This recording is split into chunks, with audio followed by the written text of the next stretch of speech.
Kazuma Yagami is a young man who belongs to the Kannagi family who can control fire. However, Kazuma was kicked out of the family, all because he's a piece of trash who cannot use fire powers. After training for 4 years in China, Kazuma finally comes back to Japan, but this time, as the strongest wind mage in the world. After spending 4 years in China, Kazuma Yagami changed his name and returned to Japan to complete an exorcism job.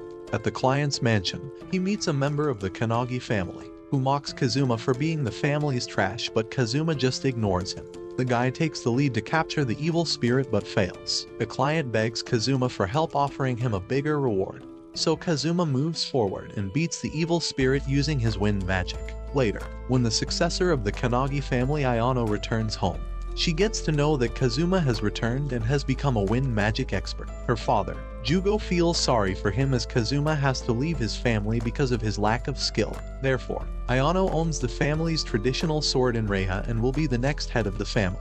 However, Kazuma's father Genma Kannagi is still not willing to accept Kazuma since he can't use fire magic. In the middle of that night, 3 members of the branch family are killed by a wind user. The family doubts Kazuma for this act as they believe that he has returned to take revenge. Jugo sends 2 men from the Fuga clan Shingo and Taika to bring Kazuma for interrogation. Ayano secretly joins them too. On the way, a wind spell seizes Ayano while Shingo and Taika proceed to catch up to Kazuma. Kazuma doesn't consider himself part of the family house and politely refuses. However, another wind user kills Shingo and Taika. When Ayano reaches there, she assumes Kazuma is the murderer, creating another grudge between him and his family. Genma thinks Kazuma is not that stupid to reveal his identity as the murderer, and thinks the culprit could be someone else. However, Jugo still finds Kazuma suspicious and wants Genma to interrogate him. Kazuma just yearns for his father's recognition. He was banished from the family 4 years ago, but Genma's attitude hasn't changed at all. He believes Kazuma learned wind magic to take revenge and asks him to surrender. However, Kazuma only wants to prove himself. He refuses to go back to the family house. Genma uses the rare divine flame, but Kazuma counters with his own spell and wins against his father. He may seem happy, but deep inside he still feels empty. His father still doesn't want to recognize him. Kazuma calls an ambulance for Genma, then returns to the hotel where he finds his younger brother Ren. He asks if Kazuma has made a contract with the wind spirit, as the Kannagi family head did with the fire spirit. Kazuma dodges the question and tells Ren that he has not forgiven the Kannagi family.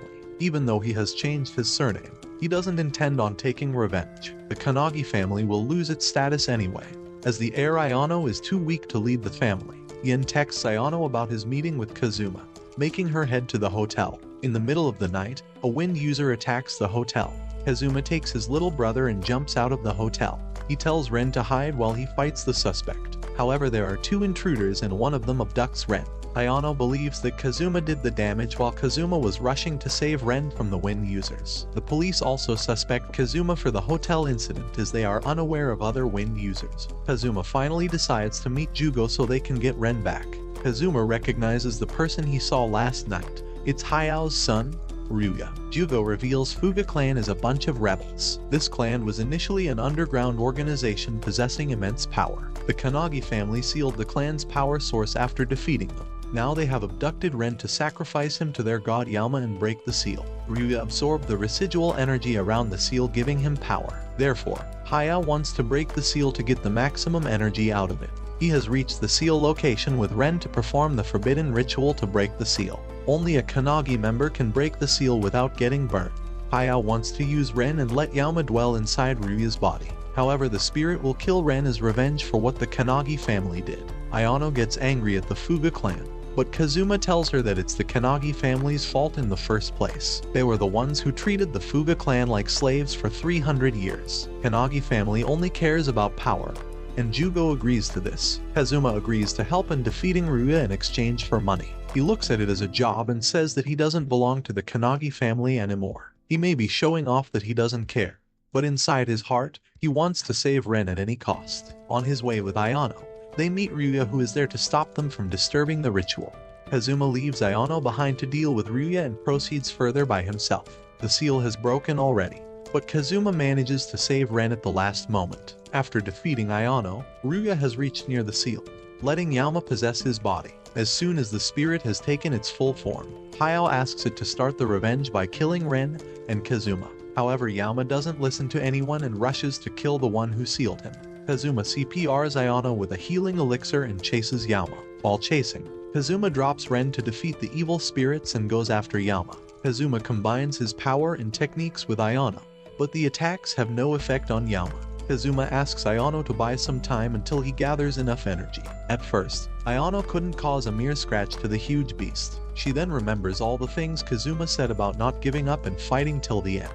She gets up with greater determination and causes severe injuries to Yama. Kazuma's eyes change color and he uses the wind magic to freeze Yama in one place. As soon as Ayano gets the signal from Kazuma, she pierces Yama with her sword. The next day, Jugo invites Kazuma to the celebration for defeating Yama. There he meets Take's sister Misao Ugami. She attacks Kazuma when he tells her that he attacked Take before. However, Kazuma defends himself easily and Misao is grounded by Jugo.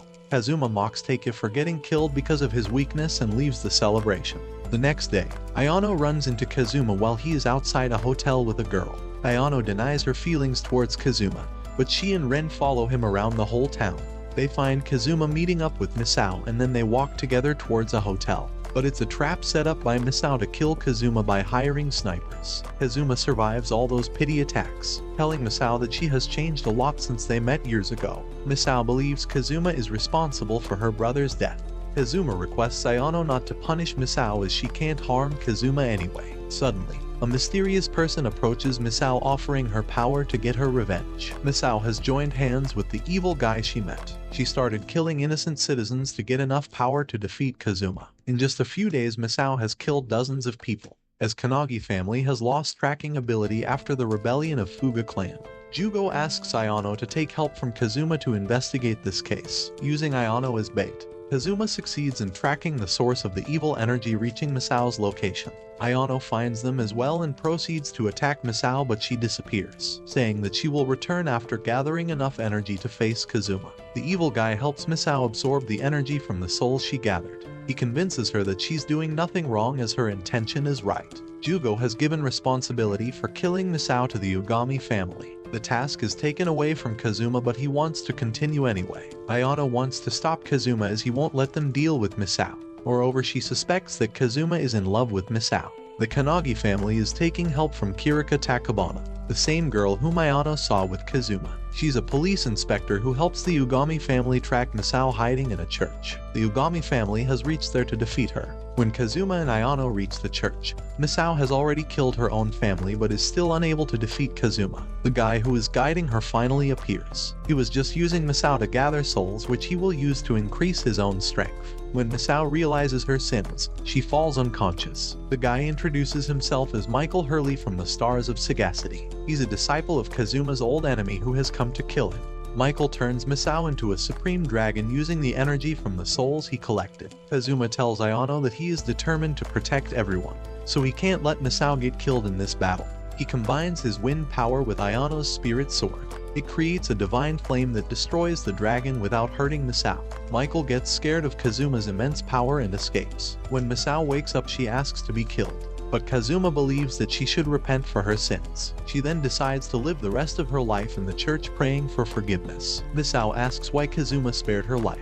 He reveals that she protected him when he was bullied in his childhood. Some nights later, an evil Hidodama haunts the academy where Ayano studies. Jugo tells Ayano to get rid of the spirit. Moreover, he has hired Kazuma as Ayano's bodyguard. Jugo's intention is to make Ayano and Kazuma get along with each other. When they reach the academy, Ayano's friends Nanes and Yukari join as they want to see the Hidodama. After roaming the school for a while, Kazuma finally detects a spirit and they follow it. The evil spirit they are after turns out to be a mischievous pixie named Tiana. She's not very harmful and only likes to tease humans. Tiana and a few other pixies have come to grant the last wish of the dying cherry tree. After the beautiful blossom, the pixies leave. Kazuma knew the pixies weren't harmful and just wanted to prank someone. He just liked to watch Ayano get teased and pissed off. At school, Ren is being pursued by a girl from his class named Kanon Suzuhara. After spending the whole day with her, Ren returns home when he hears a girl singing a song in the playground. She invites Ren to play with her and he gladly agrees. Meanwhile,